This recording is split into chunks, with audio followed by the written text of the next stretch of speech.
To Rodrigo Duterte, President of the Philippines. July 1, 2020 by Anna von Reitz. There is a great deal of ignorance in the world today, President Duterte, and a great deal of dishonesty, too. You have established a good reputation as a man with common sense and a love for justice. We pray that these merits of character will serve the world well in the present circumstance. In 1898, the Scottish commercial corporation doing business in our names as the United States of America, Inc.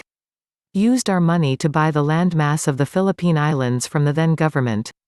While this is an outrageous circumstance that one group of heirs would offer the portions and inheritance of the rest of their generation and all generations to come after, this transaction did actually take place, and not only in the Philippines. We have the receipts. Shortly thereafter, the same Scottish commercial corporation began removing large quantities of American gold to the Philippines for storage and what the perpetrators called safekeeping.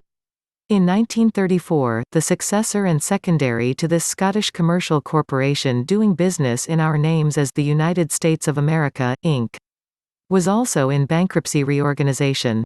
They pushed through an act of their Congress creating an independent government for the Philippines so that the new Philippine government could act as the trustee of the American gold cashiered away in the Philippines for storage. We have the record of that whole series of transactions, too.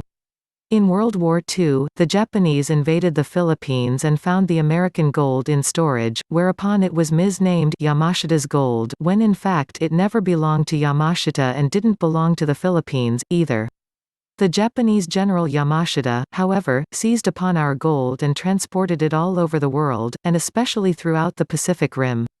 Gold, as you know, has a unique signature depending on its source.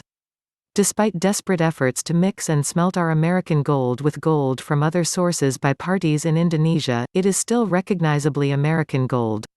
We are still here, the lawful government of the United States of America, claiming our assets back and taking exception to any presumption that we are being represented in this matter by an incorporated entity whatsoever. President Duterte, we were innocent third parties in all of this. All these deals done and actions taken in our names were never approved by us.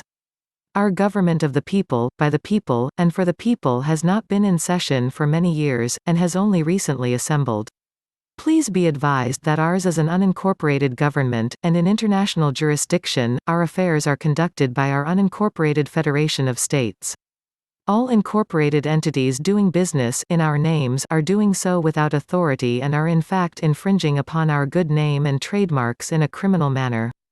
The principals responsible for these abuses, the Pope, the Queen, and the Lord Mayor, as well as their subcontractors operating as governmental services corporations, have been fully informed. Please take appropriate action to ensure that the Philippine government does not fail its trust and is not hoodwinked by these predatory commercial corporations, and not placed in the middle of any legal battle between us and our erstwhile business partners.